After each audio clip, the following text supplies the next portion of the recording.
Well, hello, everybody. Where you at, my friends? It is the Indianapolis Colts. We have made it to day two of 32, all the way past the Texans. If you missed it, you can go back and watch it from yesterday. When we're done today, you want to hear some quick math? That means we'll be 1/16 of the way through our previews when we're done today. I am Jim Derry. I am the smart one that just figured out that math real quickly here on bet.NOLA.com, powered by the Dattitude Podcast. Today, we're going to look at the Colts, a brand new coach, Shane Steichen. Let's try to say that 10 times fast. I dare you. Hold on, I'll wait for you. No, never mind. You can't do it anyway. Is he going to bring this Colts team back after going 4-12-1 last year? People expected a lot out of them last year. They had Matt Ryan. They were going to had this great running game, had a great offensive line. What happened? Well, we're going to talk about that. Is their defense going to be able to lead them back? What about some of the new additions they have? There's going to be a new quarterback, whether it's Anthony Richardson or Gardner Minshew or a combination of the two. We're going to get into it all coming up. The Colts here on day two of our NFL team previews.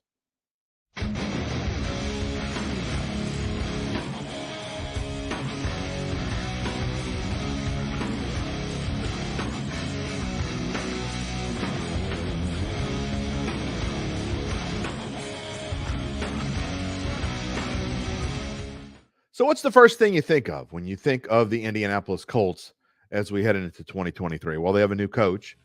That's probably one of the things. But really, it's all about Anthony Richardson. That's all the talk has been going into this offseason. And they're a new quarterback drafted in the first round from Florida. He's going to be the next Lamar Jackson. Or is he? Here's one. We're going to get right into it because I'm not going to waste any time. You look at their offensive numbers, which are on the screen right now. 23rd in passing. 23rd in rushing. They had Jonathan Taylor, who was coming off a season where, and going into 2022, he was the number one fantasy draft pick almost everywhere. It was almost a consensus. But he had some injury troubles, and he just didn't play the same way he did before. That's partly because their offensive line wasn't as good. And it's also like we told you last year, we were not high on this team at all. We did not like the Colts, and that had a lot to do with Matt Ryan, an old Matt Ryan. So they go from an old Matt Ryan, who is probably going to be in the Hall of Fame one day, almost surely going to be in the Hall of Fame, to a quarterback they couldn't wait to draft, just shot up draft boards, came out of nowhere. If I would have asked you this time last year, who's Anthony Richardson, most of you would have said, I have no idea. Well, and now we all know who he is because that's all everybody's been talking about throughout this draft. He just shot up draft boards. Even going into the offseason. He was like a third-round pick, then a second-round pick. Next thing you knew, he was being rumored as the number one pick of the draft. And I don't get it. And I don't get how he's going to change this franchise. Because, again, let's look at where they were. 23rd in passing, 27th overall in offense. They have a lot to work on here, my friends. Look, I love Jonathan Taylor, and I think that he can rebound well. I think he can do a nice job and get this running game going again. I don't think that offensive line, which underachieved last year, Pro Football Focus has them as the number 10, the 10th best offensive line in the National Football League. They were 18th at the end of last year, shooting back up to 10th. Why? Because the year before that, they were really good, and that was because of Jonathan Taylor. So I think they will do much better in the running game, and also because Anthony Richardson, who probably will play a whole bunch this year, can run the football. The problem is he just can't pass. Are we going to think that he's going to come in and resurrect this franchise? First off, he's probably not going to start the season. They've got Gardner Minshew from Philadelphia, brought him over as a free agent, and he is most likely going to start the season, although he's probably going to run a similar type of offense under Steichen as Anthony Richardson. Say that 10 times fast. Anthony Richardson will eventually run for this team. I just don't see it. I don't see how this offense gets that much better. And are they going to run Jonathan Taylor into the ground? Well, we saw what Steichen did with the Eagles, and they didn't run a ton, but they ran enough. And the key to any winning franchise, unless basically you're the Kansas City Chiefs, and even they know how to run the football when it's time to, with Isaiah Pacheco. And I don't think they're going to be able to run the football enough because they're going to be behind in a lot of games.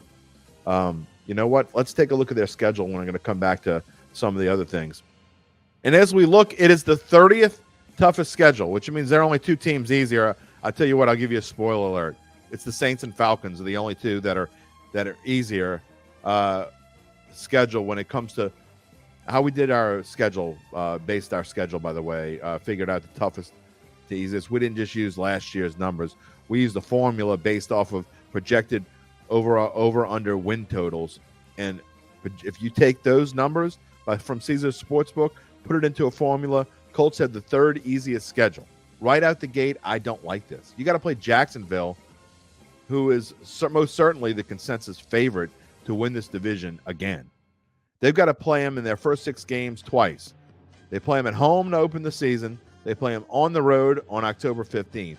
And in between, okay, Houston team, you're talking about a what franchises. These 2 are going to be fighting for the cellar, I think. At Baltimore, tough game. They're not going to win that game. Then they're home for the Rams in Tennessee. I know people down in Tennessee, but I think they're better than most people think they are. Then you're talking about Cleveland, the Saints, at Carolina, going across overseas to play New England in Germany. Then they come home, they get a little break, they get Tampa Bay. Then they're on the road 3 out of 4 at Tennessee, Cincinnati. This schedule is definitely not a favorable one for this team. And I know it's the supposedly the 3rd easiest schedule, but you want to know why I think that the people who know what they're talking about don't think the Colts are going to do all that well? Well, it's pretty simple. Look at how many games they have that are not at noon. Well, how many games do they have that are either in prime time or where they're the only thing in town or somebody's going to see them at 3 o'clock? They have 1 late game. They have 1 game that's overseas and has to be at 8:30 in the morning. Otherwise, everything else except a couple of to be determined is at noon, which means the networks don't think they're going to be any good. The NFL doesn't think they're any good. And why would they? I mean, we haven't even talked about their defense, which, as we said, just average. They were 15th in the NFL last year. They were pretty good against the pass. They got a decent amount of sacks, but they lose Bobby Okereke. You know, they do have a couple of guys last year that Zaire Franklin took a major step forward, a young guy, and he's now going to have to play with Okereke going. He played a lot last year. I think he was either 2nd or 3rd on the team in tackles. He's going to be one of the key guys again because they're going to have to be great up front. Shaq Leonard, he's a little banged up here as we get into training camp. That front is going to have to be good because I am not a fan of this backfield at all. You know, they bring in Julian Brents with their 2nd-round pick. Is that going to make a difference? Are they going to be better than 15th? I don't think so. So it's prediction time when it comes to the Indianapolis Colts. And drum roll, please. Yep. What are you, crazy, Derry? Are you out of your mind? 3-14. I love this Colts team. One of my best bets of the entire season.